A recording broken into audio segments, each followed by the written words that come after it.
10h46, voltamos com o Manhã Bandeirantes e vamos conversar com o neuroeducador e membro da Associação Internacional de Educação e Neurodesenvolvimento, o Fernando Lino. Ele está conosco para falar de uma pesquisa que aponta os celulares como uma ferramenta que pode elevar o risco de um problema de saúde mental entre os jovens, entre as crianças.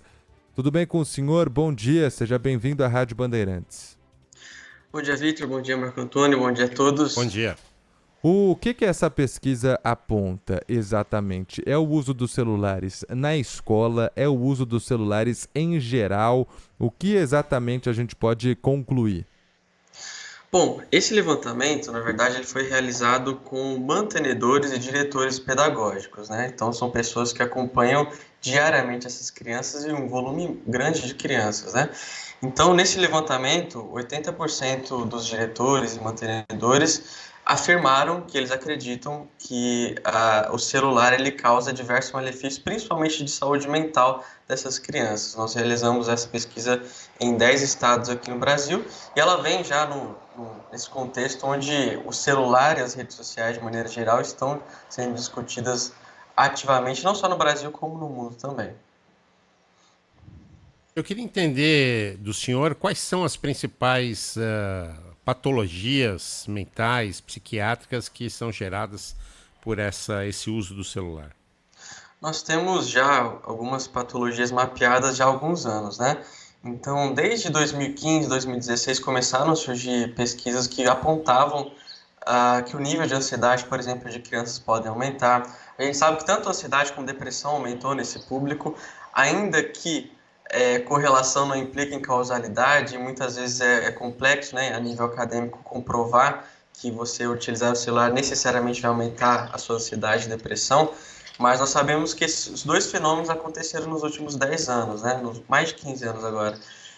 O nível de exposição às redes sociais, aos celulares, tempo de tela em crianças e adolescentes, e também o nível de ansiedade e depressão desses adolescentes e crianças.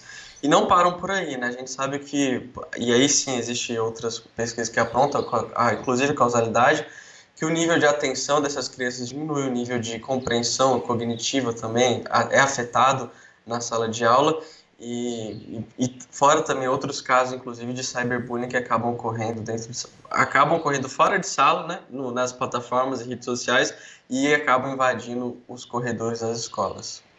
Deixa as crianças também mais vulneráveis, porque com acesso desde tão cedo, eu sinto que não só para ansiedade, não só para os problemas de saúde mental, mas acaba também interferindo nessa questão de que a criança está muito mais exposta.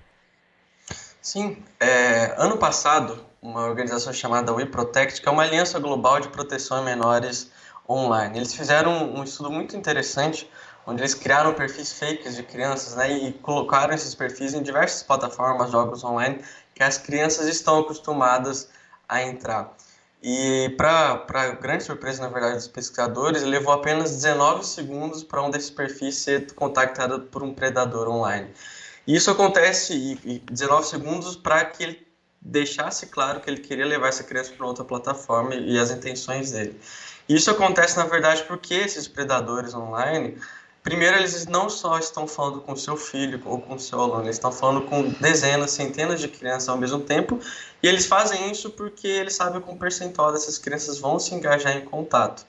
E isso só é possível também porque essas crianças aumentaram muito o nível de exposição delas, o número de horas que elas estão passando em frente das telas e nas diversas plataformas que existem hoje. Muito por conta também da nossa mudança, da nossa cultura, né? Hoje a nossa cultura, principalmente depois da pandemia, tanto as escolas, as famílias estão mais digitalizadas, estão mais acostumadas a estar nesse espaço.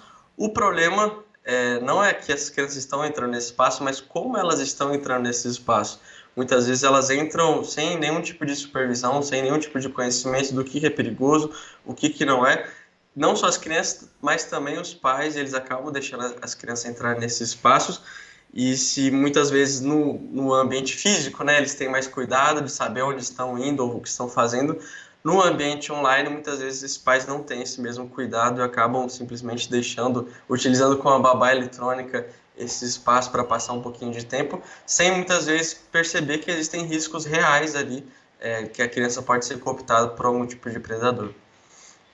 E lembrando que o celular provoca um problema dentro e fora da escola, porque o cyberbullying nem sempre acontece dentro da escola, não é? E como é que é essa atuação contra o cyberbullying?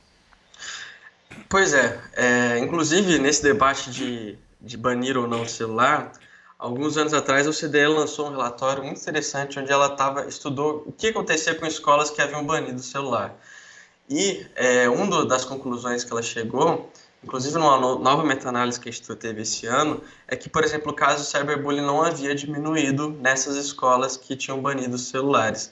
E uma das explicações no relatório, e nessa nova meta-análise que eles realizaram, foi de que o cyberbullying ele não acontece dentro da sala de aula necessariamente, ele acontece fora da sala e acaba reverberando dentro da sala. Então hoje, na verdade, não tem, eu como pesquisador, eu entro em muitas escolas, converso com muitas crianças, famílias, professores, então não tem até hoje nenhuma escola que eu tenha entrado que não esteja vivendo naquela semana algum tipo de caso de cyberbullying, que alguém criou um perfil falso, e para xingar alguém, e alguém postou alguma foto que não deveria ter postado, e isso parte dessa noção da criança de que o mundo online é um mundo paralelo, onde as mesmas regras que a gente tem no mundo físico não se aplicam ao mundo online. Então, quando a gente tem essa percepção na mente da criança, como, por exemplo, se ela entra nesse espaço, ela pode mentir a idade, ela pode mentir a sua própria identidade, começa a criar essa percepção na mente da criança que é um mundo paralelo onde ela pode fazer outras coisas que não haverão consequências. E o que a gente vê na prática, na verdade, é que muitas crianças são envolvidas em casos de cyberbullying e, infelizmente, muitos desses casos, dependendo do que acontece, qual é o nível de exposição, a reverberação é muito maior do que simplesmente um caso de bullying.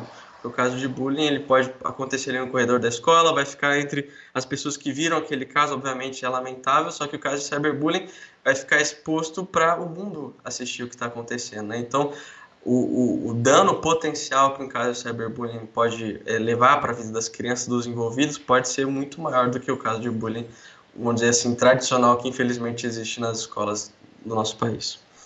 E talvez as coisas que aconteçam na sala também virem motivos para que fora dela o cyberbullying aconteça.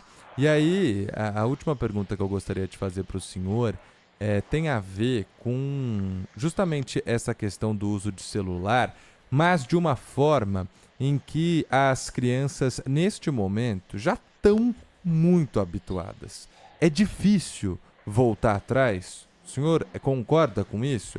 Porque já faz parte da rotina da maioria dos jovens, das crianças, o uso do celular em tudo quanto é canto.